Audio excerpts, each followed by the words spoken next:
Bismillahirrahmanirrahim. Assalamualaikum warahmatullahi wabarakatuh.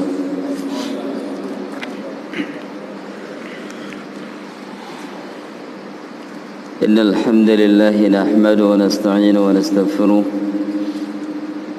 wa na'udzu billahi min shururi anfusina wa min sayyiati a'malina man yahdihillahu fala mudilla lahu ومن يضلله فلا هادي له وأشهد أن لا إله إلا الله وحده لا شريك له وأشهد أن محمدا عبده ورسوله صلى الله عليه وآله وسلم تسليما كثيرا. قال الله تعالى في كتابه الكريم: يا أيها الذين آمنوا اتقوا الله حق تقاته ولا تموتن إلا وأنتم مسلمون. يا أيها الذين آمنوا اتقوا الله وقولوا قولا سديدا يصلح لكم أعمالكم ويغفر لكم ذنوبكم ومن يطع الله ورسوله فقد فاز فوزا عظيما.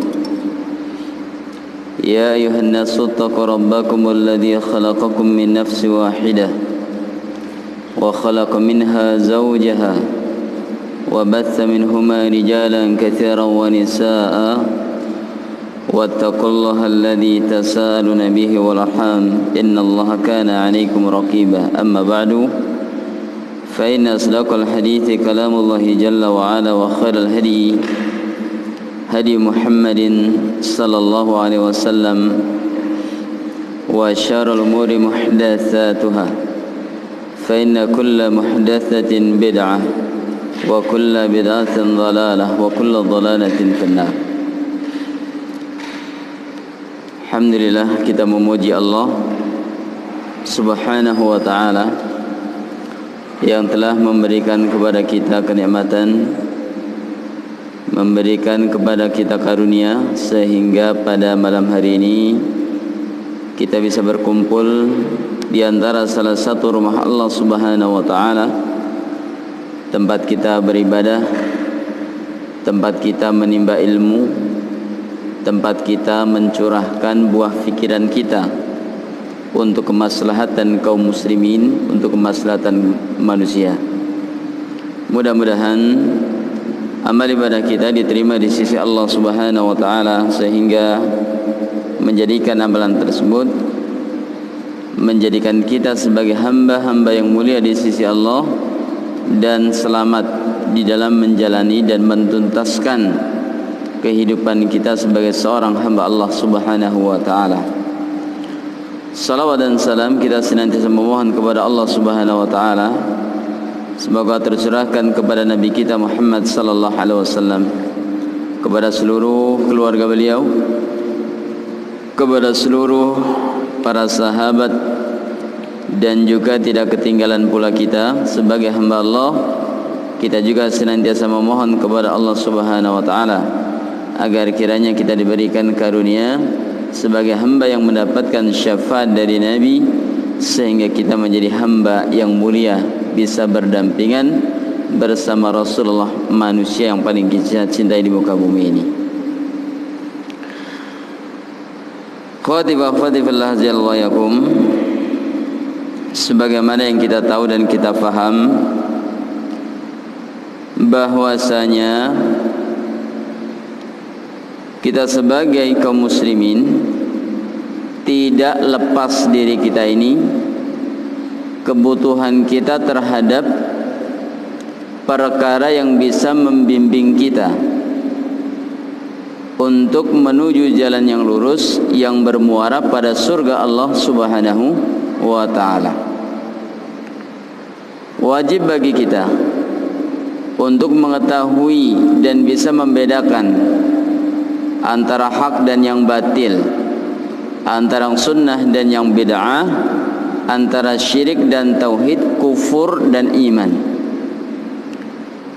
Karena sesungguhnya kita sebagai hamba Allah Subhanahu wa taala diciptakan oleh Allah Subhanahu wa taala, maka sesungguhnya tujuan utama adalah beribadah kepada Allah, meninggalkan sesuatu yang bisa merusak ibadah, meninggalkan larangan-larangan Allah Subhanahu wa taala.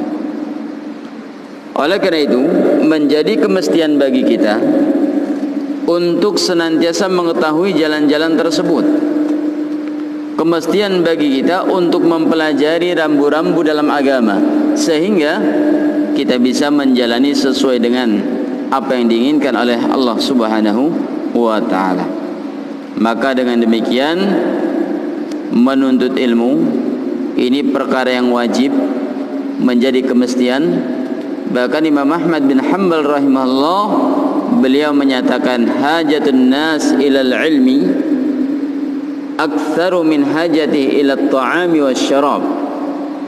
Imam Ahmad menyatakan hajat manusia, kebutuhan manusia terhadap ilmu lebih besar dibandingkan kebutuhan dia terhadap makan dan juga minum.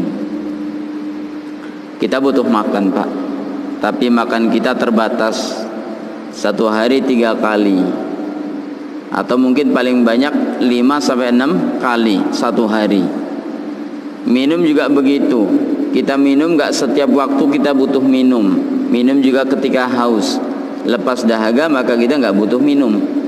Makan minum kita butuh, tapi sekedarnya saja.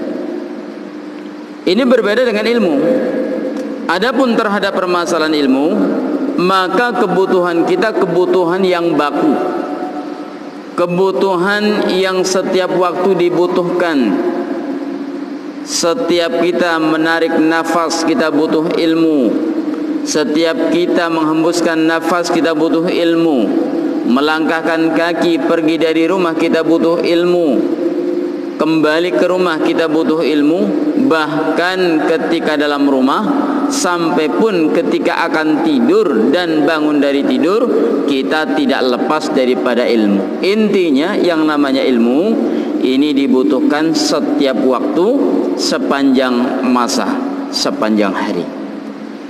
Oleh karena itu maka sesungguhnya adalah merupakan satu kemestian bagi kita untuk benar-benar memahami betapa pentingnya menuntut ilmu dan mempelajari agama Allah Subhanahu wa taala. Oleh karena itu maka kita berusaha untuk menyuguhkan materi untuk melepasi kebutuhan kita sebagai seorang hamba Allah, dalam rangka memahamkan kita, mendorong kita betapa pentingnya bagi kita menuntut ilmu, sehingga kita menjadi hamba-hamba Allah Subhanahu wa taala yang senantiasa semangat dalam mempelajari agamanya.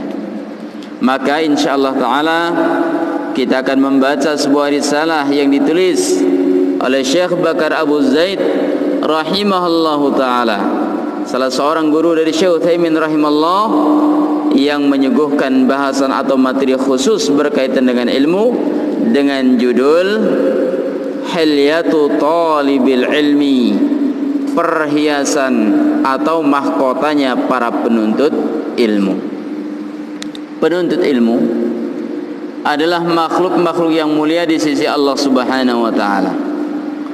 Penuntut ilmu adalah manusia-manusia terbaik di sisi Allah Subhanahu wa taala. Dan kebaikan ini akan lebih jelas, kebaikan ini akan lebih terlihat, akan lebih terbukti manakala didukung dengan adab yang baik, dengan akhlak yang mulia. Kebaikan seorang penuntut ilmu akan lebih nampak jelas ketika dia berhias dengan akhlakul karimah yang disebut dengan adab-adab para penuntut ilmu. Ini akan kita bahas insyaallah taala seputar tentang masalah bagaimanakah sebetulnya adab seorang penuntut ilmu. Dengan adab tersebut maka perilaku dia dihiasi dengan akhlak yang mulia. Beliau menyatakan, Al-faslul awwalu, fasal yang pertama, adabu talibi fi nafsih, yang dibahas pada awal pembahasan kitab ini. Beliau menyatakan adabu talibi fi nafsi, adab seorang penuntut ilmu terhadap dirinya sendiri. Jadi penuntut ilmu punya adab, adab terhadap diri sendiri, adab terhadap orang tua, adab terhadap masyarakat, adab terhadap penguasa, adab bagaimana dia di masjid, adab bagaimana dia berumah tangga. Jadi para penuntut ilmu mereka adalah orang yang beradab, dan mereka beradab karena sebab ilmunya tersebut. Maka yang pertama kali dibahas adalah adab seorang penuntut ilmu terhadap dirinya sendiri. Manakala seseorang faham dan ngerti bahwasanya dia mesti beradab terhadap dirinya sendiri, baik adab dia terhadap diri sendiri, maka akan baik juga adab dia terhadap yang lain. Tapi kalau misalkan seseorang terhadap dirinya sendiri pun dia tidak baik, lalu bagaimana mungkin dia akan berlaku baik, beradab terhadap manusia di sekelilingnya? Maka yang paling dibahas pertama kali adalah adab penuntut ilmu terhadap dirinya sendiri sebagai pondasi untuk adab-adab yang lain, akhlak yang lainnya. Yang pertama beliau bahas adalah al-ilmu ibadatun. Ilmu adalah ibadah. Artinya seorang penuntut ilmu dirinya harus meyakini, dirinya harus memahami bahwasanya menuntut ilmu adalah ibadah. Menuntut ilmu adalah ibadah. Jadi menuntut ilmu itu bukan profesi. Belajar itu bukan hanya sekedar duduk di majelis, tambah wawasan, menambah ilmu pengetahuan, bukan. Tapi lebih daripada itu, yang dimaksud dengan menuntut ilmu, belajar, kedatangan kita dalam rangka untuk mendapatkan pahala dari Allah Subhanahu wa taala. Ini yang pertama kali harus difahamkan kepada diri kita sebagai penuntut ilmu, dan juga kepada anak-anak kita yang mereka sedang dalam keadaan belajar menuntut ilmu. Yang pertama kali diajarkan, fahamkan kepada mereka dan diri kita, belajar itu adalah ibadah. Apa itu ibadah? Para ulama menjelaskan ibadah itu, kata mereka, ismun jami'un li kulli ma yuhibbuhu Allah wa yarda minal aqwali wal af'ali zahiran wa batinan. Ini yang disebut dengan ibadah.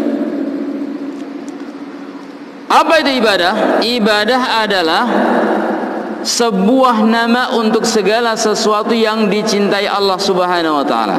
Ibadah adalah setiap nama yang dicintai oleh Allah Subhanahu wa taala dan diridhoinya. Jadi semua perbuatan yang mendatangkan cinta Allah, semua perbuatan yang mendatangkan ridha Allah, maka termasuk bagian dari ibadah, disebut ibadah. Salat itu dicintai Allah, maka salat termasuk bagian ibadah. Puasa dicintai Allah, maka puasa termasuk bagian ibadah. Baca Quran, zikrullah, duduk bermajlis, sampai disebutkan dalam hadis Rasulullah sallallahu alaihi wasallam, wa majtama qaumun fi baitin min buyutillah, tidaklah suatu kaum yang mereka berkumpul di salah satu rumah Allah, di masjid-masjid Allah, yatluna kitab Allah, mereka membaca ayat Allah, wa yatadarasuna bainahum, mereka saling mempelajari, saling mengajarkan ilmu di antara mereka. Allah Subhanahu wa taala memberikan keistimewaan, menunjukkan Allah cinta kepada majelis ini. Apa keistimewaan yang diberikan oleh Allah Subhanahu wa taala? Illa nazalat alaihimus sakinah, Allah akan turunkan kepada mereka ketenangan. Jadi orang-orang yang hatinya resah, gelisah, sebetulnya buatnya gampang, Pak. Apa tuh? Datang ke majelis ilmu. Karena majelis ilmu adalah majelis yang membuat hati kita menjadi tenang. Ketika kita duduk di majelis ilmu, maka kita pun lupa dengan problem keduniaan yang kita hadapi sehari-hari. Jadi secara tidak langsung, majelis ilmu adalah terapi bagaimana supaya orang fresh, pikirannya tenang. Kita semua nggak ada yang nggak punya utang ya Pak ya, semua punya utang. Tapi ketika kita duduk di sini ada yang ingat utang? Ada? Tidak ada. Berarti tenang kita. Satu masalah bisa teratasi dengan apa? Menuntut ilmu. Satu contoh kecil, bahwa majelis ilmu adalah terapi bagi seseorang untuk mendapatkan ketenangan, karena Allah Subhanahu wa taala langsung yang menurunkan ketenangan tersebut. Illa nazalat alaihimus sakinah, kecuali Allah akan turunkan kepada mereka ketenangan. Wa ghasyiyatuhumur rahmah, Allah akan memberikan, mencurahkan rahmat kepada mereka. Wa hafathumul malaika, malaikat akan berkeliling, malaikat akan menaungi mereka orang yang duduk di majelis ilmu.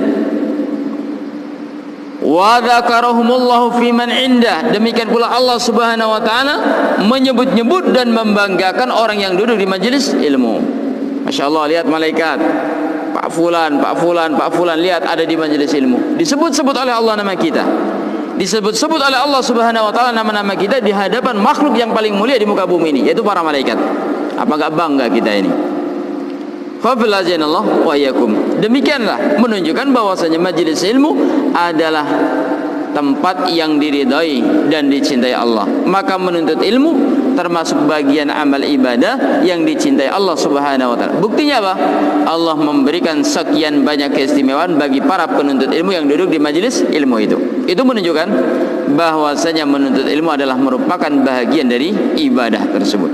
Karena orangnya dicintai oleh Allah Subhanahu wa taala. Nah, ini harus kita fahamkan pertama kali. Jadi menuntut ilmu adalah ibadah. Kalau misalkan orang menuntut ilmu tujuannya ibadah, pasti orang tersebut tidak akan pernah bosan dalam menuntut ilmu. Kalau kita memahami, menyadari menuntut ilmu adalah ibadah, yang kita harapkan padanya adalah pahala, pasti kita tidak akan pernah bosan dalam menghadiri majelisnya.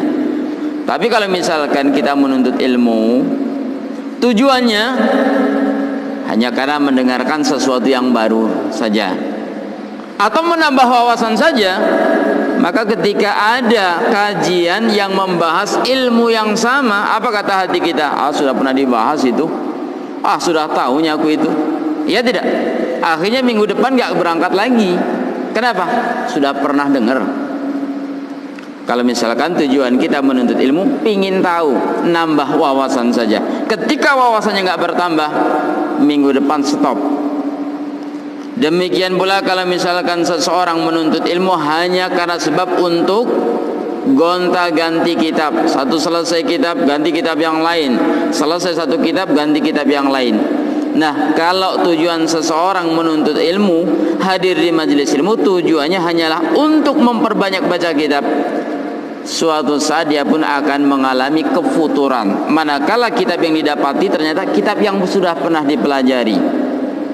Demikian pula ketika seseorang menuntut ilmu hanya terkait gelar dan alma mater saja, maka menuntut ilmu standarnya hanya gelar dan alma mater. Sudah mendapatkan gelar dan alma mater, ya sudah, berhenti menuntut ilmunya. Dan ini kebanyakan orang Indonesia.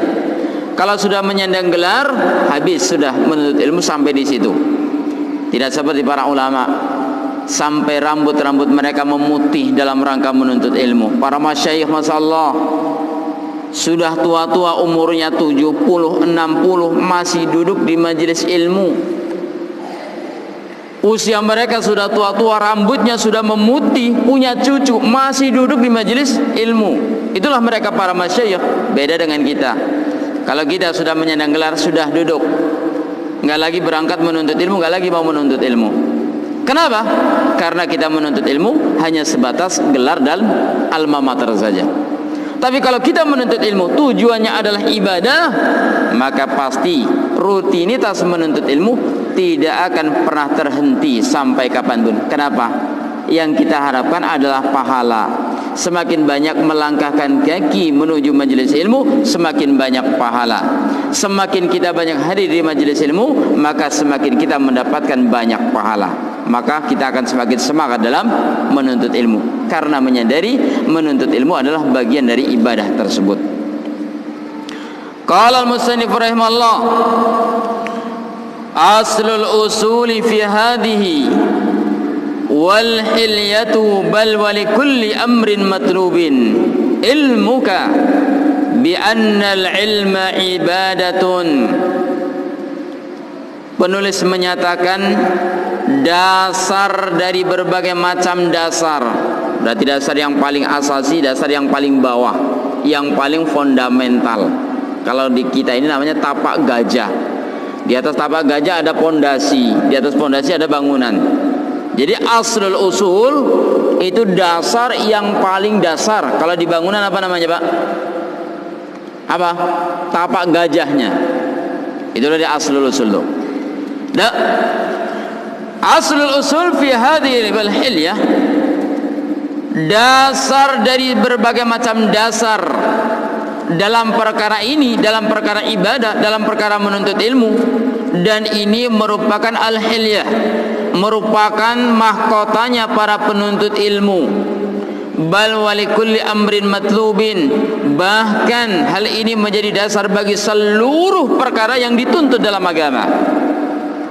Ilmuka bi annal ilma ibadatun, kau harus mengetahui bahwasanya ilmu adalah ibadah. Nah, jadi sebelum kita menuntut ilmu, yang pertama kali harus kita pahami, menuntut ilmu adalah ibadah. Begitu pula ketika anak kita mau belajar, mau menuntut ilmu, yang pertama kali kita fahamkan kepada mereka, nak, menuntut ilmu adalah ibadah. Kalau menuntut ilmu itu adalah ibadah, jangan harapkan yang lain.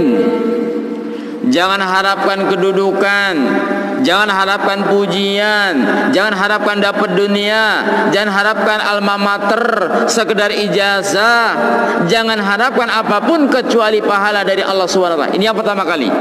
Ketika kita berwasiat, ketika kita memberikan nasihat, memberikan peringatan kepada anak kita, bahkan kepada diri kita sendiri, sebelum kita belajar, pertama kali yang harus kita tekankan, belajar adalah ibadah. Niatnya dapat pahala, bukan selain daripada itu. Qala ba'dul ulama'i, sebagian para ulama mereka menyatakan, al-ilmu sholatus sirri, ilmu adalah merupakan solat yang rahasia. Wa ibadatul qalbi, dan ibadah hati. Ini diantara dua keistimewaan ilmu yang disebutkan para ulama. Yang pertama, ilmu adalah sholatus sirri, salat yang sifatnya rahasia. Yang kedua, ilmu itu adalah ibadatul qalbi, adalah ibadah yang letaknya dalam hati. Pertama, dikatakan al ilmu sholatus sirri, ilmu itu disamakan seperti salat. Ilmu disamakan seperti dengan apa? Salat. Kenapa ilmu disamakan dengan salat? Di mana letak persamaannya ilmu dengan salat itu? Dikatakan al-ilmu sholatus sirri, ilmu adalah merupakan sholat yang sifatnya rahasia. Kenapa para ulama menyamakan antara ilmu dengan sholat? Kita baca dalam Al-Quran, Allah Subhanahu wa ta'ala menyatakan, inna sholata tanha 'anil fahsya'i wal munkar. Ini salah satu tujuan sholat. Allah menyatakan, inna salata tanha 'anil fahsya'i wal munkar, sesungguhnya salat mencegah perbuatan keji dan mungkar. Ini diantara manfaat salat, mencegah perbuatan keji dan mungkar. Jadi kalau kita lihat ada orang salat rajin, tekun, ke masjid nggak pernah tinggal, salat-salat rawatib jalan terus, bahkan menambah salat-salat yang lain, tapi akhlaknya masih jelek, masih buruk, perangainya nggak baik, ini menunjukkan sholatnya belum benar. Karena orang yang sholatnya benar, perilakunya pasti benar. Tapi kalau sholatnya nggak benar, perilakunya jangan harap benar. Kenapa? Karena diantara manfaat sholat, tanha 'anil fahsya'i wal munkar, mencegah perbuatan keji dan mungkar. Orang sholat, tapi dengan harta tetangga senang, mengambil, mendolimi tanpa izin tetangga. Sholat ya. Korupsi, jalan terus. Ini menunjukkan sholat yang dia lakukan belum bisa membimbing dirinya, nggak membekas, nggak menghasilkan. Sholat yang tidak menghasilkan, ini menunjukkan sholatnya belum benar. Sebagaimana kita menanam tanaman tidak menghasilkan kalau misalkan tanamannya juga tidak benar. Tanamannya nggak sehat, maka buahnya juga nggak sehat. Sholatnya nggak sehat, buahnya juga nggak akan sehat. Sholatnya nggak benar, nah hasilnya juga nggak akan benar. Jadi kalau misalkan kita ingin sholat kita ini benar, maka apa? Maka harus benar-benar kita mengilmui tentang sholat, dan sehingga kemudian sholat tersebut akan menghasilkan sesuatu yang benar juga. Sama juga ilmu. Apa manfaat ilmu itu? Manfaat ilmu adalah menunjukkan kepada kita al-haq wal batil. Lihat dalam Al-Quran, fa'lam annahu la ilaha illallah wastaghfir li dzanbik. Ilmui, pelajari dulu, baru kemudian ucapkan la ilaha illallah wastaghfir li dzanbik, kemudian minta ampunlah terhadap Tuhanmu. Allah menyatakan perintah wa'lam, pelajari dulu, belajar dulu, ilmui dulu apa itu la ilaha illallah. Setelah itu kemudian ucapkan la ilaha illallah. Apa maknanya di sini? Maknanya bahwasanya seseorang yang ingin bertauhid perlu ilmu tentang tauhid. Maka dengan ilmu tersebut orang bisa bertauhid. Berarti mengerti mana yang hak, mana yang batil. Dan begitu pula dalam masalah ibadah. Dengan ilmu tahu mana yang bid'ah, mana yang sunnah. Dengan ilmu tahu mana yang haram, mana yang halal, dan begitu seterusnya. Oleh karena sebab itu maka sesungguhnya ilmu ini disamakan dengan sholat. Kenapa? Sama-sama memberikan pengaruh hasil yang baik bagi pemiliknya. Maka dikatakan bahwasanya al-ilmu sholatus sirri, ilmu itu adalah sholat yang rahasia sifatnya. Dan kemudian dinyatakan oleh beliau yang kedua,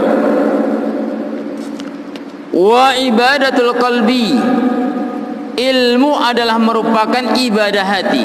Ilmu adalah merupakan ibadah hati. Kenapa dikatakan ilmu merupakan ibadah hati?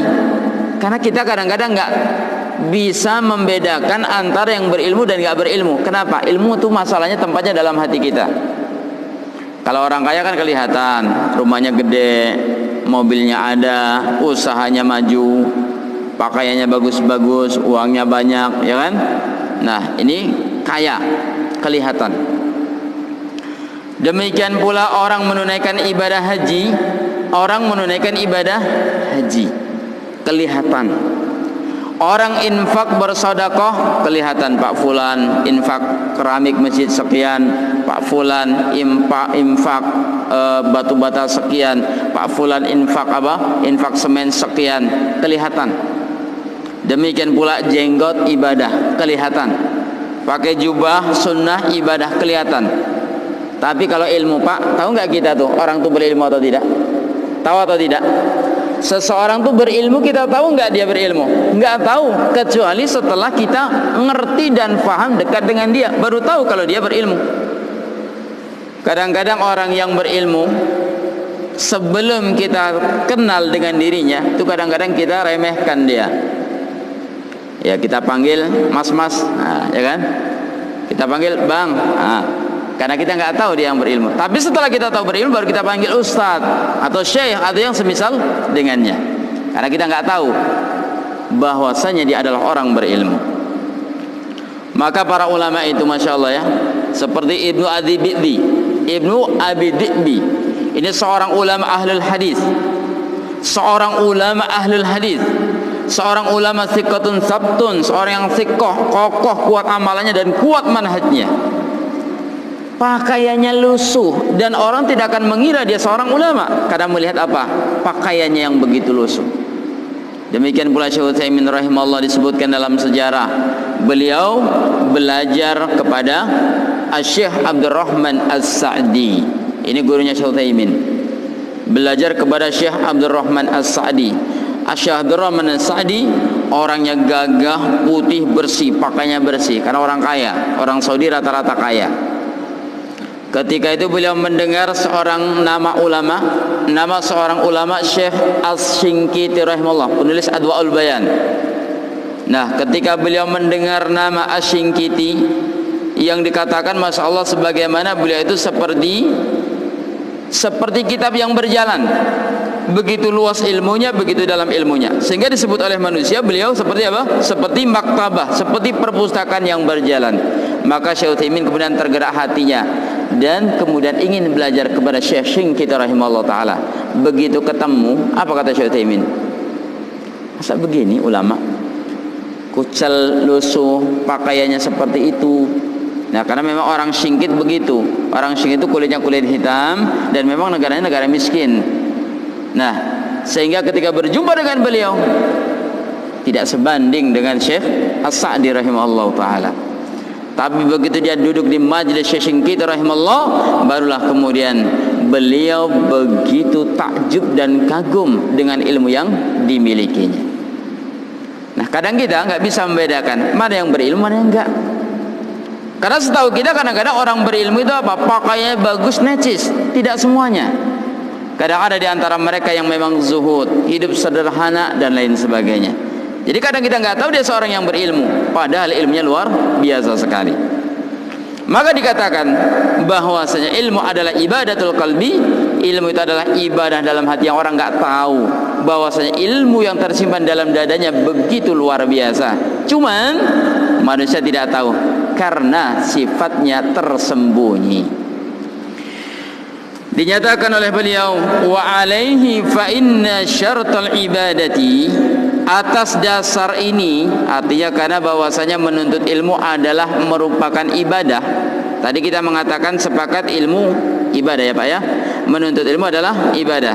Nah, karena dasar bahwasanya menuntut ilmu adalah ibadah, fa inna syartal ibadah, maka sesungguhnya syarat ibadah itu yang pertama al-ikhlasun niyah, ikhlasun niyati lillahi subhanahu wa ta'ala, liqaulihi ta'ala wa ma umiru illa liya'budullaha mukhlishina lahuddin. Wa fil hadits al-fardi al-masyhuri an amiril mu'minina Umar bin al-Khattab radhiyallahu anhu anna nabiyya sallallahu alaihi wasallam qala innamal a'malu binniyati wa innamal likulli imri'in ma nawa. Karena menuntut ilmu adalah ibadah. Berarti syarat ibadah satu apa? Ikhlasun niyah. Mengikhlaskan niat hanya untuk Allah Subhanahu wa ta'ala. Jadi Pak, menuntut ilmu itu satunya tujuan kita supaya dapat pahala, itu saja. Supaya dapat pahala. Kalau kita menuntut ilmu tujuannya ingin dapat ilmu semata, dapat prestasi, kadang kita dapat, kadang kita nggak dapat. Dan begitu pula ilmu yang disampaikan guru, dari 100% yang disampaikannya, kira-kira ada 50% kita dapat. Ada nggak kira-kira? Guru menyampaikan 100 ilmu, kira-kira 50 ilmu ada yang nggak terserap di otak kita? Apalagi kalau nggak bawa buku. Ada kira-kira Pak 50% kita kuasai ilmunya? Belum tentu. Ada 40%? Belum tentu. Ada 20%? Belum tentu. Kalau misalkan tujuan kita menuntut ilmu ingin dapat wawasan saja, rugi. Kenapa? Belum tentu ilmu itu kita dapatkan. Belum tentu. Belum tentu ilmu tersebut kita dapatkan. Bisa jadi kita dapatkan malam ini, besok sudah lupa. Besok ingat, lusa sudah lupa. Karena kita bukan ahlul hadis. Nah, oleh karena itu maka sesungguhnya karena menuntut ilmu adalah ibadah, satu yang harus kita fahami, kita tanamkan dalam diri kita dan seluruh para penuntut ilmu termasuk anak-anak kita. Katakan kepada mereka, kamu menuntut ilmu harus ikhlas karena ingin mendapatkan pahala, enggak lain daripada itu. Bukan ingin dipuji, bukan karena ingin dikatakan sebagai seorang penuntut ilmu, bukan dikatakan sebagai seorang yang wah dan lain sebagainya. Apalagi hanya untuk mengejar gelar dan alma mater, rugi sekali. Liqaulihi ta'ala, ini berdasarkan firman Allah Subhanahu wa taala, wa ma umiru illa liya'budullaha mukhlishina lahuddin. Tidaklah mereka diperintahkan oleh Allah kecuali beribadah kepada Allah dengan mengikhlaskan agama untuknya. Artinya yang namanya ibadah wajib ikhlas karena Allah Subhanahu wa taala. Wa ma umiru illa liya'budullaha mukhlishina lahuddin. Nah, karena Allah yang memerintahkan ibadah itu harus ikhlas, maka Allah hanya menerima ibadah yang ikhlas saja. Maka Allah menyatakan, ana aghni syuraka an syirki. Aku ini enggak butuh kepada sekutu-sekutu. Aku enggak butuh kepada Tuhan-Tuhan. Aku enggak butuh kepada segala sesuatu yang kalian menghambakan diri kepadanya. Maka barang siapa yang melakukan syirik, kata Allah Subhanahu wa taala, aku berlepas diri darinya dan juga sekutu-sekutunya tersebut. Nah, ini sama seperti kita juga. Kita punya karyawan kerja. Nah, kemudian pekerjaan dia kita hargai, pekerjaan kita nilai, pekerjaan dia kita nilai. Kalau misalkan pekerjaannya benar sesuai dengan prosedur, sesuai dengan petunjuk kita. Nah, sama juga ibadah seperti itu.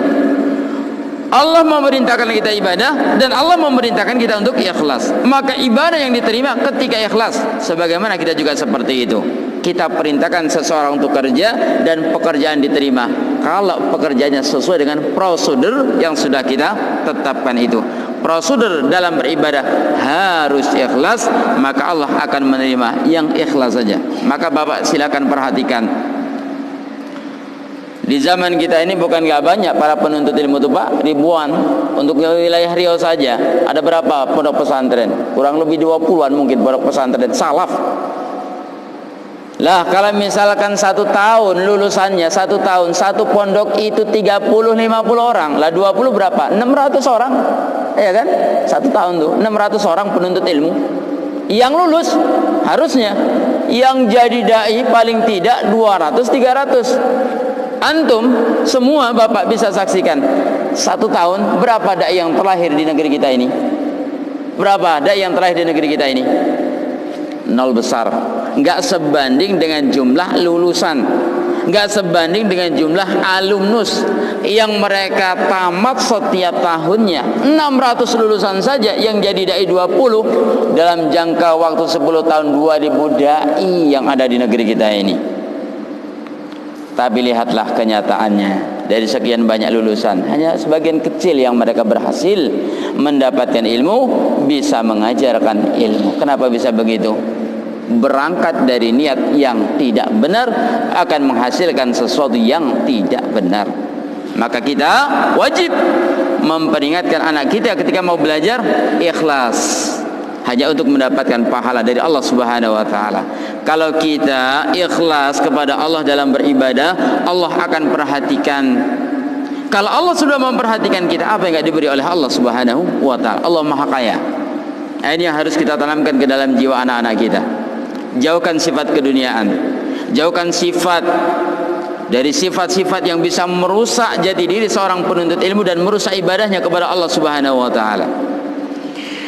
Dan kemudian dinyatakan wa fil hadisil fardil masyhur, dan juga dinyatakan dalam hadis yang fard, yaitu hadis gharib yang masyhur dari Amirul Mukminin Umar ibn al-Khattab radhiyallahu anhu. Beliau menyatakan bahwa Nabi bersabda, innamal amalu binniyat wa innamal likulli imri'in ma nawa. Sesungguhnya amal perbuatan tergantung niat dan Allah akan memberi ganjaran sesuai dengan niatnya. Ini dalil amal ibadah harus ikhlas karena Allah Subhanahu wa taala. Kenapa? Karena semuanya tergantung kepada niatnya tadi. Hadis ini Pak, Masya Allah ya, hadis yang penuh dengan keutamaan. Disebut hadis gharib. Gharib itu ada 2. Ada namanya gharib nisbi dan gharib hakiki. Apa sih hadis gharib itu? Secara umum hadis itu terbagi 2. Ada namanya hadis ahad dan ada hadis mutawatir. Hadis mutawatir itu hadis yang diriwayatkan para perawi yang sangat banyak, semua perawinya terpercaya, tapi sehingga nggak mungkin hadis ini bisa didustakan, nggak mungkin hadis ini dhaif, maka nggak ada hadis mutawatir yang dhaif. Semua hadis mutawatir itu sahih karena para perawinya orang yang terpercaya dan nggak mungkin mereka melakukan kedustaan dalam periwayatannya. Ini namanya mutawatir. Nah, yang kedua ada namanya hadis ahad. Apa itu hadis ahad? Hadis ahad terbagi menjadi 3. Ada yang disebut gharib, ada yang disebut aziz, ada yang disebut masyhur. Apa itu hadis masyhur? Hadis masyhur perawinya banyak tapi nggak mencapai derajat mutawatir. Oleh karena itu kadang-kadang masyhur juga hadisnya dhaif, nggak seperti mutawatir. Kalau mutawatir ini sahih semuanya, nggak ada yang dhaif. Tapi kalau hadis masyhur kadang dhaif, bahkan kadang pun palsu juga. Apa contoh hadis yang palsu? Apa contoh hadis yang palsu tapi masyhur, terkenal di masyarakat, disebutkan, diucapkan para duat, para dai? Apa contohnya? An-nadhafatu minal iman. Ini bukan hadis. Ini kata mutiara tapi dikatakan hadis. Masyhur tapi dhaif, bahkan maudhu. Hadis masyhur. Yang kedua hadis aziz. Apa tuh hadis aziz? Hadis yang diriwayatkan dua orang perawi dalam setiap satu tabaqat, satu generasi itu ada yang meriwayatkan dua. Itu namanya hadis aziz. Nah, yang ketiga hadis gharib. Hadis gharib adalah hadis yang diriwayatkan satu orang perawi. Nah, contohnya apa? Contohnya hadis Umar bin Khattab ini. Yang meriwayatkan hadis innamal amalu binniyat siapa? Umar bin Khattab sendirian dari Rasulullah. Dan demikian pula Umar bin Khattab meriwayatkan hadis ini kepada siapa? Kepada satu orang juga, Alqamah. Alqamah meriwayatkan kepada satu orang juga, yaitu Muhammad bin Ibrahim At-Taimi. Nah, Muhammad bin Ibrahim juga meriwayatkan kepada satu orang saja. Siapa? Yahya bin Sa'id Al-Qattan. Nah, Yahya bin Sa'id Al-Qattan barulah meriwayatkan kepada sekian ratus orang, termasuk Imam Malik, Sufyan Tsauri, Ibnu Mubarak, Yahya Ibnu Ma'in, dan sekian banyak, sampai disebutkan dalam riwayat sampai 600 atau 700 orang perawi. Lihat, Rasulullah mengajarkan hadis ini, menyampaikan hadis ini kepada siapa? Umar bin Khattab sendirian, satu orang. Umar bin Khattab meriwayatkan kepada Alqamah meriwayatkan sendirian dari Umar bin Khattab. Nah, kemudian yang meriwayatkan dari Umar bin Khattab juga satu orang, Yahya bin Sa'id Al-Qattan, satu orang. Nah, ini yang dikatakan hadis ahad tadi. Hadis gharib yang diriwayatkan satu orang perawi. Tapi hadis gharib ini ada gharib hakiki, ada gharib nisbi.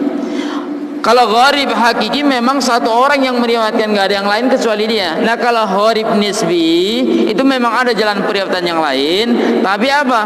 Tapi riwayat yang lain itu dhaif, yang sahih cuma satu. Nah, ini dia contohnya hadis innamal amalu binniyat ini.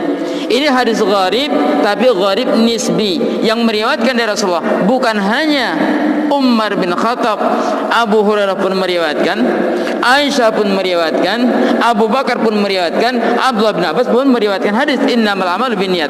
Tapi dari jalan periwayatan yang ada, yang sahih cuma dari Umar bin Khattab. Ini namanya gharib nisbi. Maka dikatakan di sini hadis ini adalah hadis al-fardu. Apa makna al-fardu? Al-gharib.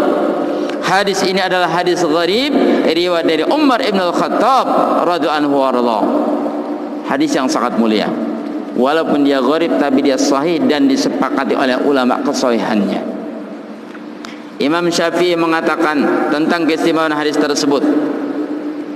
Beliau menyatakan usulul islami ala salasati ahaditsa. Kata Imam Syafi'i, dasar-dasar sumber-sumber agama Islam ini terletak pada 3 hadis Rasulullah sallallahu alaihi wasallam. Kalau kita belajar Islam dari A sampai Z, minal awal ilal akhir, kita belajar Islam dari awal sampai akhir, kita kaji dan kita kelompokkan, kembalinya intinya cuma kepada 3 hadis Rasulullah SAW. Apa 3 hadis tersebut? Innamal amalu binniyat, karena dia berkaitan dengan masalah amalan hati. Yang kedua hadis, man amila amalan laisa alaihi amruna fahuwa raddun. Siapa yang mengamalkan amalan dan amalan tersebut tidak ada contohnya dari kami, kata Rasulullah, fahuwa raddun, amalan itu tertolak. Ini menjadi sumber kedua dalam agama Islam. Kenapa? Karena hadis Aisyah yang kita baca tadi menjelaskan tentang standar amalan zahir. Kalau amalan batin, apa standarnya? Standarnya innamal a'malu binniyat. Kalau niatnya baik, baik. Kalau niatnya buruk, buruk. Nah, amalan zahir apa standarnya? Lihat, ada nggak contohnya dari Rasulullah SAW? Kalau ada contohnya, lakukan. Nggak ada, nggak usah. Yang ketiga, sumber Islam itu dalam hadis Nu'man bin Bashir. Hadis innal halala bayyinun wa innal harama bayyinun wa bainahuma umurun mushtabihat. Yang halal jelas kehalalannya, yang haram jelas keharamannya. Antara yang halal dengan yang haram ada perkara mutasyabihat la ya'lamuhu katsirun minan nas. Banyak orang yang enggak tahu tentang perkara yang syubhat. Nah, ini 3 hadis yang menjadi sumber Islam. Salah satunya hadis innamal amalu bin niyat. Jadi hadis innamal amalu bin niyat sulusul Islam, 1/3 dari Islam. Hadis innamal amalu binniyat 1/3 dari ajaran Islam. Dan Imam Syafi'i mengatakan wa yadkhulu fi 70 baban minal fiqhi. Hadis innamal amalu binniyat ini masuk dalam 70 bab dalam ilmu fikih. Jadi 70 bab kita belajar fikih, enggak lepas dari hadis innamal a'malu bin niat. Kita bicara taharah, enggak lepas dari niat. Kita bicara salat, enggak lepas dari niat. Puasa, zakat, haji, umrah, talak, nikah, ini enggak lepas dari yang namanya apa? Niat. Maka hadis ini masuk dalam 70 bab dalam ilmu fikih, menunjukkan keistimewaan hadis tersebut. Kita lanjutkan setelah salat Isya. Salat atau adzan dulu? Adzan, lanjutkan baru salat. Ya. Sallallahu ala nabiyina Muhammad wa ala alihi wasallam. Alhamdulillahirabbil alamin. Allah taala alam. Silakan.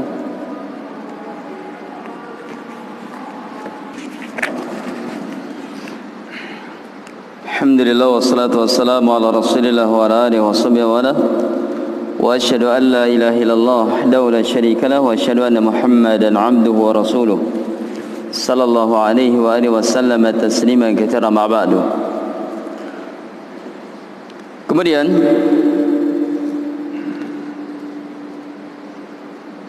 Al-Imam Abdurrahman bin Mahdi juga menyatakan tentang keistimewaan hadis Rasulullah SAW, innamal a'malu binniyat. Beliau menyatakan, man sannafa kitaban falyabda bihadithi innamal a'malu binniyat. Siapa yang ingin menulis sebuah kitab, hendaklah dia mulai dengan hadis innamal a'malu binniyat. Hadis innamal a'malu binniyat. Amal perbuatan tergantung kepada niatnya. Kata Abdurrahman bin Mahdi, gurunya Imam Al-Bukhari rahimahullah. Kenapa Abdurrahman bin Mahdi mengatakan yang pingin menulis kitab maka hendaklah hadis innamal a'malu binniyat ditaruh di awal, ditulis di awal kitab tersebut. Maka kita dapati Arba'in Nawawi. Apa hadis pertama Pak yang ditulis? Innamal a'malu binniyat. Umdatul Ahkam juga hadis pertama innamal a'malu binniyat. Demikian pula Sahih Bukhari yang pertama kali ditulis innamal a'malu binniyat. Riyadhus Shalihin dan sejumlah kitab-kitab hadis, banyak para ulama yang memulai dengan hadis innamal a'malu binniyat. Karena untuk tanbih, untuk peringatan agar setiap orang yang mau menghasilkan mahakarya, ingin menghasilkan sesuatu yang akan dibaca oleh manusia, maka hendaklah dimulai dengan hadis innamal a'malu binniyat, supaya mengingatkan mereka dengan keikhlasan. Ikhlas ketika menulis, ikhlas ketika mengajarkan, dan demikian pula ikhlas bagi orang yang ingin mempelajari kitab tersebut. Ini tanbihnya yang diinginkan oleh beliau itu, supaya kita ingat dengan keikhlasan. Karena ikhlasan itu penting dalam ibadah. Menulis kitab itu adalah ibadah, membaca hadis itu adalah ibadah, belajar itu adalah ibadah. Dan setiap ibadah mesti yang pertama kali sebelum kita ibadah dan harus diperhatikan adalah masalah keikhlasan. Ini termasuk dalam muhasabah. Jadi ketika kita sebelum beribadah itu ada muhasabah namanya. Muhasabah sebelum ibadah, muhasabah ketika ibadah, muhasabah ketika setelah ibadah. Jadi yang namanya muhasabah itu di awal, di tengah, dan ketika sudah melakukannya. Apa maknanya? Sebelum kita beribadah kepada Allah, sebelum kaki melangkah untuk ibadah, muhasabah dulu. Ini saya sudah ikhlas belum ini? Datang ke majelis ilmu sudah ikhlas atau belum ini? Mau belajar ikhlas atau belum ini? Nah, begitu kita sudah melakukannya, kita sudah masuk dalam bab amalannya, kita pun harus senantiasa untuk mengkoreksi diri, ini ikhlas enggak nih kita melakukannya. Sampai pun kemudian kita sudah selesai melakukannya, selesai ibadah, itu pun harus dikoreksi. Ini kita sudah ikhlas atau belum mengamalkannya. Sampai pun ketika kita ikhlas, nah dalam keikhlasan pun harus dikoreksi juga. Ini kita ikhlas belum dalam keikhlasan. Para ulama menyebutkan al-ikhlasu ihtaja ila al-ikhlas. Keikhlasan butuh keikhlasan di dalamnya. Karena kadang orang sudah ikhlas, nah tapi dia tidak ikhlas dalam keikhlasan tersebut. Sehingga yang namanya keikhlasan ini dipentingkan, dibutuhkan keikhlasan setelahnya lagi. Banyak orang sudah ikhlas, karena sebab dia tidak ikhlas dalam keikhlasan, maka muncullah sifat ujub, takabur, sombong, bangga diri, akibat tidak ikhlas di dalam keikhlasan. Jadi yang namanya amal yang sudah ikhlas ini butuh kepada ikhlasan lagi. Itu kata Abdurrahman bin Mahdi rahimahullah. Orang yang ingin melakukan amal ibadah, di antaranya menulis kitab, hendaklah dimulai dengan hadis innamal a'malu binniyat sebagai peringatan hendaklah manusia mereka ikhlas di dalam melakukan ibadah kepada Allah Subhanahu wa taala. Wa fillah janallah wa iyyakum. Kemudian dinyatakan oleh penulis, fa in faqadal ilmu ikhlasan niyati intaqala min afdali ta'ati ila ahatil mukhalafati. Apabila ilmu ini kehilangan keikhlasan dalam niat, apabila ilmu kehilangan keikhlasan di dalam niat, artinya menuntut ilmu tapi enggak ikhlas. Ketika niatnya menuntut ilmu tersebut, maka akan berpindahlah dari seutama-utamanya ibadah ketaatan kepada Allah menjadi ahadil mukhalafat, serendah-rendahnya sikap menyelisihi, menentang Allah Subhanahu wa taala. Ini bahaya menuntut ilmu enggak ikhlas ini. Menuntut ilmu enggak ikhlas memindahkan yang tadinya menuntut ilmu adalah amal yang ibadah itu begitu tinggi nilainya di hadapan Allah, tapi ketika enggak ikhlas maka ditempatkan serendah-rendahnya kedurhakaan kepada Allah Subhanahu wa taala. Bayangkan Pak, Abu Hurairah itu mengatakan la an ata'allama baban minal fiqhi baban minal ilmi khairun min salatin min jihadin sab'ina marrah. Abu Hurairah mengatakan, aku belajar satu bab ilmu itu lebih baik dibandingkan jihad di jalan Allah sab'ina marrah, 70 kali. Belajar satu bab ilmu itu nilainya lebih baik dibandingkan dengan apa? Jihad di jalan Allah sebanyak 70 kali. Luar biasa fadilah menuntut ilmu ini. Orang berjihad 7 kali di jalan Allah masih terkalahkan pahalanya hanya mempelajari satu bab ilmu saja. Belajar bab taharah lebih mulia daripada jihad 70 kali. Belajar sholat lebih mulia daripada jihad 70 kali. Belajar bagaimana puasa lebih mulia dibandingkan jihad 70 kali. Karena jihad pahalanya terbatas. Berapa kali dia jihad? 7 kali dia jihad, 70 pahalanya. 100 kali jihad, 100 pahalanya. Tapi kalau misalkan orang menuntut ilmu, 1 kali dia menuntut ilmu, dia ajarkan ilmu tersebut, berapa banyak orang yang mengamalkan ilmu yang diajarkan, segitulah pahalanya. Beribu-ribu orang yang mengerjakannya, maka beribu-ribu pula pahala yang didapatkannya, enggak terbatas. Maka dikatakan apa?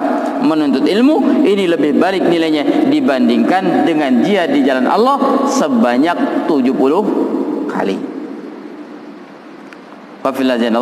Cuman jarang yang memahami perkara ini, jarang yang menyadari, sehingga manusia lebih cenderung mereka begitu bangga dengan amalan-amalan yang kelihatannya besar, dengan amalan-amalan yang kelihatannya luar biasa, tapi mereka nggak tahu bahwasanya amalan ini sebenarnya lebih utama dibandingkan yang lain. Apa contohnya? Perhatikan bapak-bapak, kalau misalkan ada undangan walimah itu wajib menghadiri. Begitu pula undangan akikah. Berapa orang yang datang, Pak? Kalau undangan walimah, undangan akikah, berapa orang yang datang? Hampir semuanya datang. Sampai anak-anak cicit-cicit dua semua. ya kan? Semuanya datang, rame. Yang nggak pernah batang hidungnya nampak datang tuh waktu undangan. Tapi ketika ada majelis ilmu, berapa orang yang datang?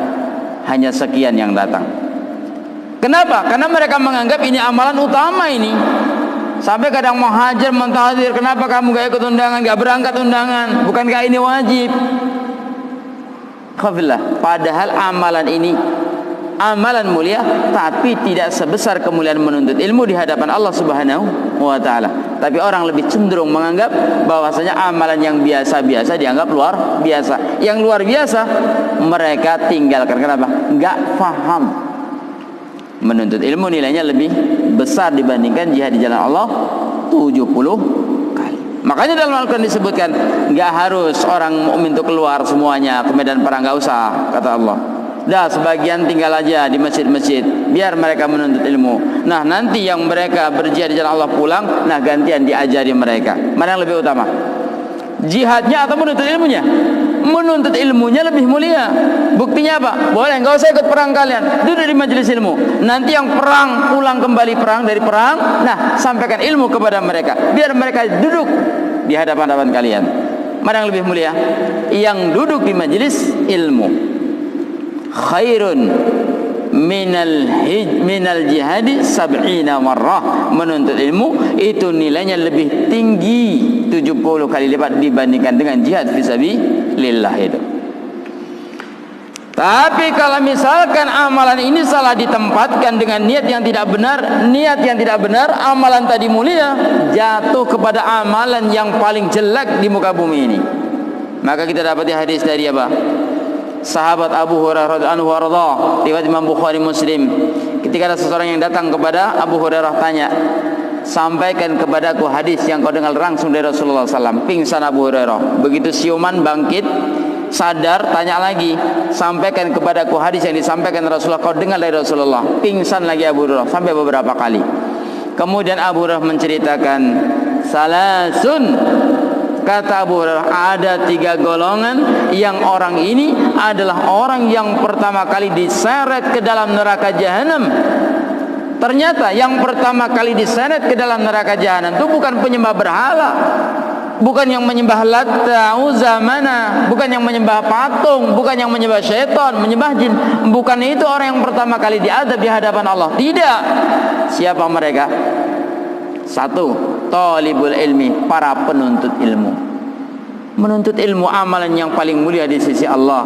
Tapi ternyata penuntut ilmu orang yang pertama kali merasakan dahsyatnya neraka jahanam. Menunjukkan apa? Amalan yang mulia bisa jatuh kepada amalan yang lebih keji, yang paling keji. Buktinya apa? Masuk dalam neraka pertama kali. Bukan Abu Lahab, bukan Abu Jahal, bukan Abu Thalib yang pertama kali masuk dalam neraka, tapi mereka para penuntut ilmu. Kenapa? Ketika ditanya oleh Allah Subhanahu wa taala, apa yang sudah kau lakukan dengan ilmumu? Maka dia mengatakan, qara'tul Qur'ana fiik wa ta'allamtul ilma. Aku sudah membaca Al-Qur'an, aku sudah menuntut ilmu. Kemudian dikatakan oleh Allah, kadzabta, kamu dusta. Kamu menuntut ilmu liqal huwa alim, supaya dikatakan kamu seorang yang alim, dan kau membaca Al-Quran liqal huwa qari, supaya dikatakan kau seorang qari. Perhatikan, belajar Quran, belajar ilmu tujuannya supaya dapat pujian. Masuk dalam neraka pertama kali. Sama enggak kira-kira tuh? Orang yang menuntut ilmu tujuannya dapat pujian, sama tujuannya dapat kedudukan, gelar, alma mater, sama atau tidak? Sama, karena sama-sama tujuannya dunia. Ini harus kita fahamkan kepada anak kita tuh. Belajar tujuannya bukan hanyalah untuk mendapatkan gelar, pujian atau semisal dengannya, tapi mendapatkan pahala. Dapat gelar atau tidak dapat gelar, mendapatkan hasil atau tidak mendapatkan hasil, tujuan kita dapat pahala. Kalau tidak, masuk pertama kali dalam neraka jahanam. Yang kedua kata Rasulullah, siapa mereka? Al-mujahidu fisabilillah, orang yang berjihad di jalan Allah Subhanahu wa taala. Ditanya oleh Allah, kenapa kau? Maka dia menjawab, aku berjihad di jalan wahai Allah Subhanahu wa taala sehingga aku terbunuh di dalamnya. Apa kata Allah? Kadzabta, kamu dusta. Tapi kamu jihad liyuqal huwa jari, supaya dikatakan kau adalah seorang yang pemberani. jihad amalan yang mulia, tapi ditempatkan pada amalan yang paling jelek ketika tidak dibangun keikhlasan di dalamnya. Yang ketiga siapa? Kata Rasulullah, yang ketiga adalah jawad, orang dermawan yang hartanya banyak, habis digunakan di jalan Allah. Ketika ditanya, mana nikmatku itu? Dia mengatakan, ya Allah, habis hartaku sudah, aku tumpahkan, limpahkan, aku perjuangkan di jalan. Apa kata Allah? Kadzabtah, engkau dusta, tapi kau dermakan hartamu liyaqal huwa jawad, supaya dikatakan kau adalah seorang yang dermawan. Bayangkan, menuntut ilmu amalan yang sangat tinggi di hadapan Allah, tapi bisa menjadi amalan yang paling rendah. Kapan? Kalau niatnya tidak ikhlas. Ini yang sangat harus kita peringatkan pada diri kita dan juga anak-anak kita yang mereka dalam rangka belajar. Ikhlas, ikhlas. Kemudian dinyatakan, wala syai'un yuhattimul ilma mislar riya, dan tidak ada sesuatu yang bisa menghancurkan ilmu seperti riya menghancurkan ilmu. Riya ini sesuatu sifat yang begitu dahsyat menghancurkan ilmu. Makanya yang paling durhaka di muka bumi ini siapa? Siapa? Iblis laknatullah alaih.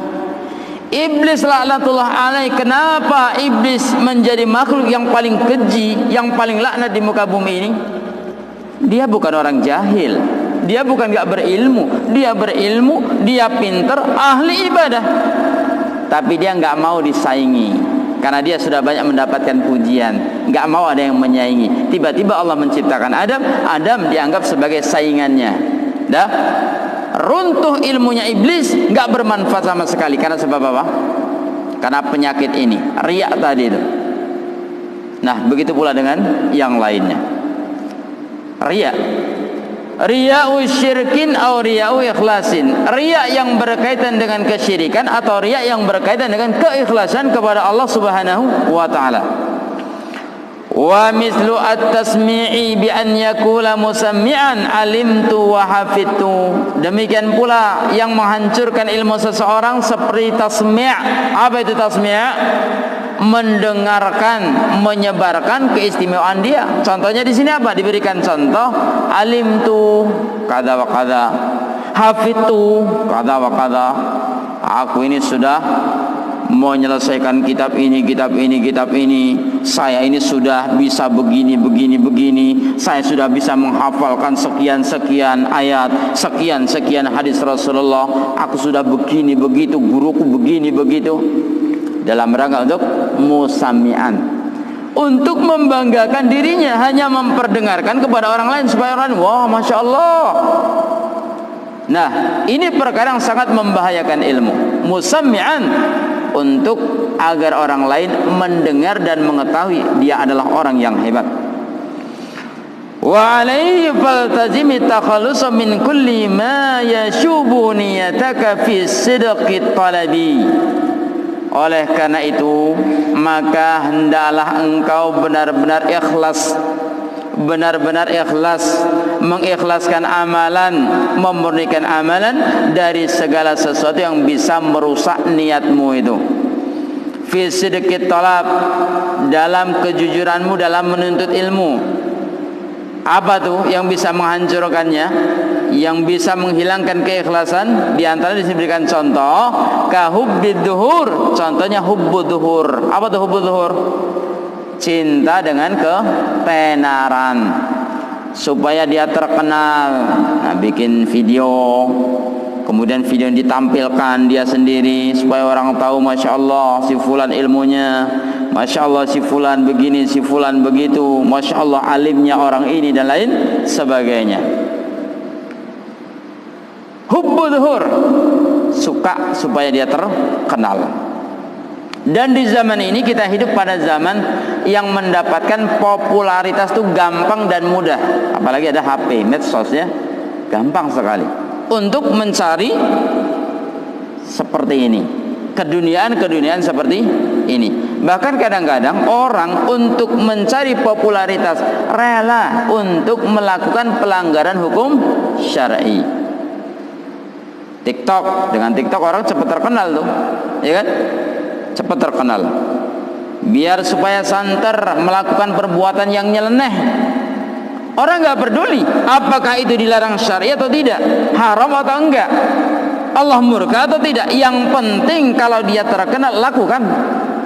Maka di zaman ini orang berlomba-lomba supaya mengejar popularitas, termasuk mereka para talibul ilmi, para penuntut ilmu. Maka tutuplah pintu bagaimana supaya mereka tidak memiliki sifat hubbud dhuhur, cinta dengan ketenaran tersebut. Cukuplah kita ini Allah yang mengenal, sudah cukup bagi kita. Cukuplah Allah yang mengenal kita, Allah yang mengetahui amalan kita. Kita nggak dikenal manusia nggak masalah. Toh kita nanti hidup sendiri dalam alam kubur, dan yang mengenal hanya Allah dan para malaikat. Sudah cukup bagi kita. Khafillah jawakum. Diriwayatkan dalam sebuah riwayat, ketika di Mekah terjadi kemarau panjang, maka orang-orang berbondong-bondong menuju Masjidil Haram. Hidup ketika itu ulama kibar. Siapa? Gak tanggung-tanggung. Sufyan Tsauri dan Abdullah ibn al-Mubarak hidup. Fudail bin Iyad, 3 ulama kibar di zamannya masih hidup. Istisqa negeri Mekah ketika itu. Orang berbondong-bondong datang ke Masjidil Haram. Maka mulailah mereka berdoa kepada Allah, ya Rabbi, ya Rabbi, aghithna, turunkan hujan kepada kami, Nah, Ibnul Mubarak ketika itu melihat ada seorang budak yang memakai pakaian terbuat dari jerami, terbuat dari dedaunan, berdoa kepada Allah, ya Rabbi, ya Rabbi. Nah, turun hujan ketika itu. Yang tadinya doa tidak dikabulkan oleh Allah, enggak dijabahi. Begitu budak yang hitam legam tadi berdoa kepada Allah, langsung turun hujan. Datang awan dengan berbondong-bondong. Turun hujan ketika itu. Menangis Abdullah ibn al-Mubarak ketika itu. Kenapa? Doa kami yang kami dikatakan ulama besar, yang kami dikenal manusia seluruh dunia, doa kami tidak dikabulkan. Ternyata seorang budak doanya dikabulkan oleh Allah Subhanahu wa taala.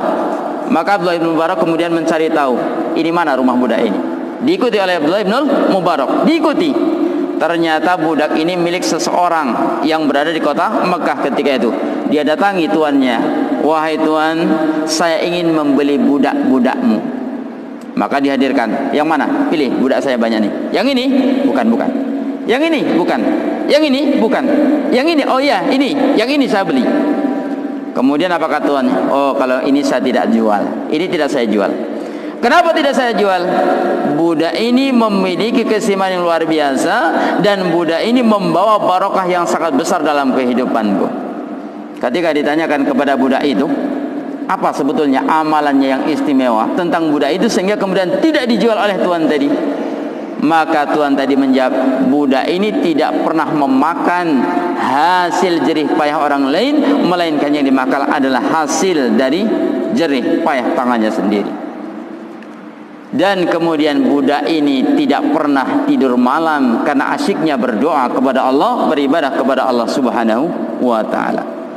Maka Abdullah bin Mubarak mengadu kepada Sufyan al-Tsauri. Datang kepada Sufyan al-Tsauri, Sufyan, celaka kita sudah didahului oleh seorang budak. Kita telah terkalahkan, nama besar kita, kedudukan kita tidak dipandang oleh Allah Subhanahu wa taala, tapi justru dia seorang budak dimuliakan oleh Allah Subhanahu wa taala. Sampai akhirnya setelah melakukan dialog, akhirnya budak ini pun dilepas oleh Tuhan. Silakanlah dibawa kalau memang ini kau butuhkan. Akhirnya dibawa budak tadi. Begitu menuju rumah Fudail bin Iyad, budak ini singgah di sebuah masjid, dan kemudian dia sholat dan bersujud. Ketika sujud dia berdoa, ya Allah, mereka sudah tahu tentang amalanku yang setiap hari aku lakukan di malam hariku, kesendirian antara aku dengan engkau. Karena mereka sudah tahu, maka tidak lagi gunanya aku hidup di muka bumi ini. Cabutlah nyawaku. Meninggal dunia budak tersebut. Lihat, orang yang enggak dipandang, enggak dikenal oleh makhluk, tapi dimuliakan di sisi Allah Subhanahu wa taala. Cukup bagi kita seperti budak tersebut. Enggak perlu kita dikenal manusia. Siapa diri kita? Apa kehebatan kita?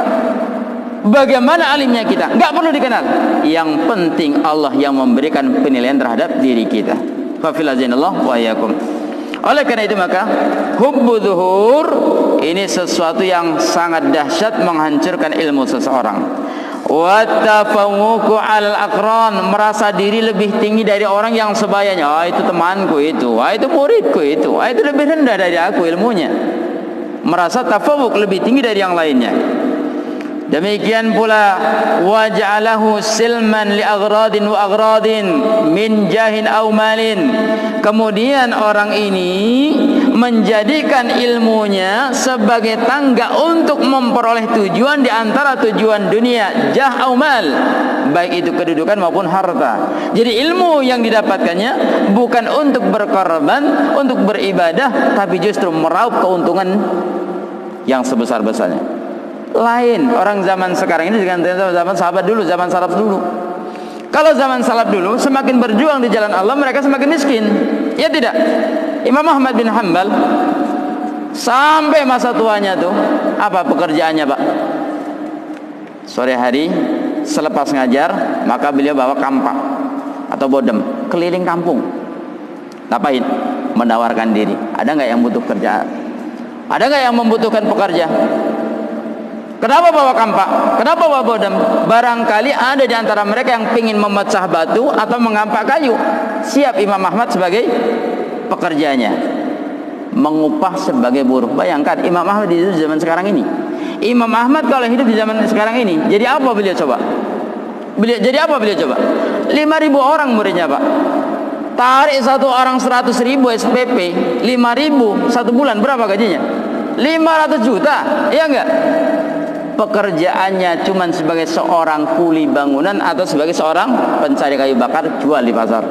Ahmad bin Hanbal semakin berkorban berdakwah, semakin fakir, semakin miskin. Imam Syafi'i hakada, demikian juga. Sufyan al-Thawri hakada, demikian juga. Para ulama demikian mereka. Semakin mereka berdakwah, semakin mereka fakir dan miskin. Lah kalau orang sekarang semakin berdakwah, semakin kaya. Ya tidak? Orang sekarang kalau semakin berdakwah semakin kaya. Kenapa? Dia ajak ayo infak, ayo donasi, tapi dia nggak mau berkorban. Ya tidak? Dia hanya bisa ayo mengajak, ayo kita berkorban untuk agama, ayo kita berkorban, ayo kita berderma dan sebagainya. Tapi dia begitu sayang dengan hartanya untuk dia hadiahkan Allah Subhanahu wa ta'ala. Begitulah orang di zaman sekarang ini. Semakin dia berdakwah, semakin kaya, semakin dia memiliki segalanya.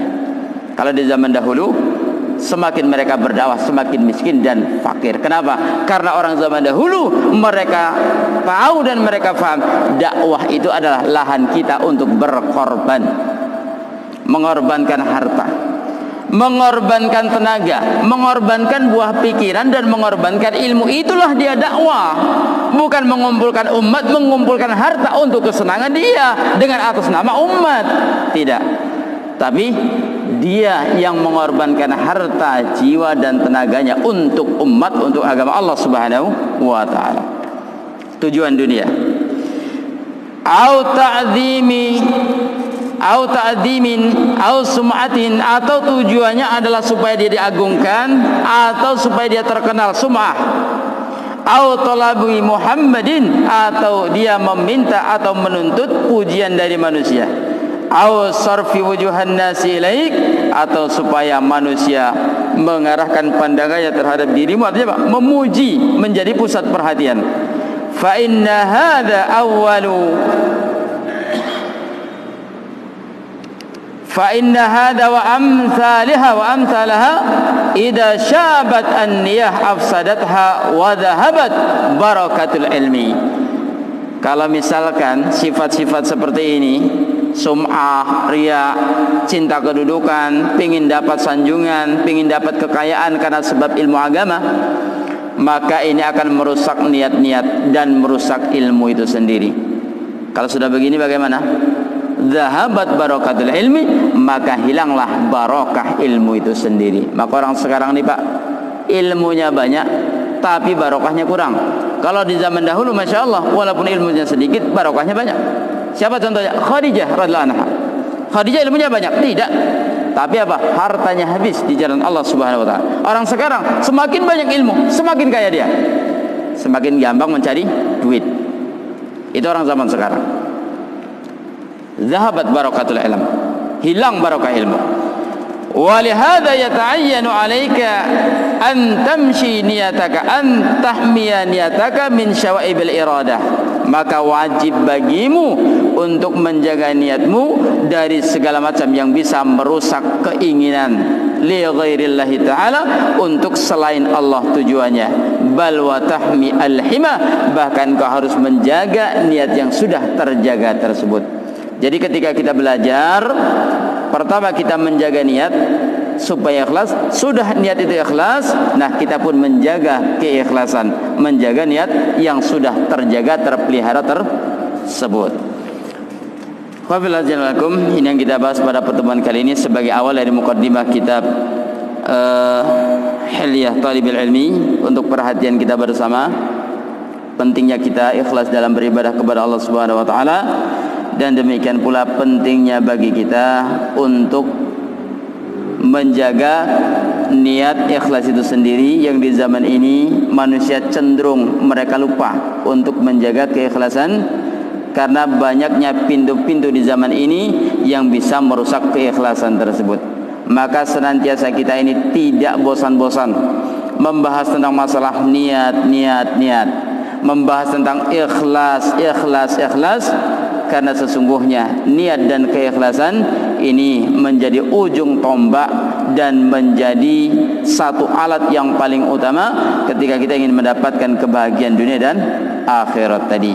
Nah, kita bisa selamat dengan ilmu, kita juga bisa selamat karena sebab ilmu yang ditempuh dengan jalan yang ikhlas tersebut. Ilmu tanpa keikhlasan, maka ilmu tersebut pun akan menjadi laknat bagi seorang hamba Allah Subhanahu wa taala.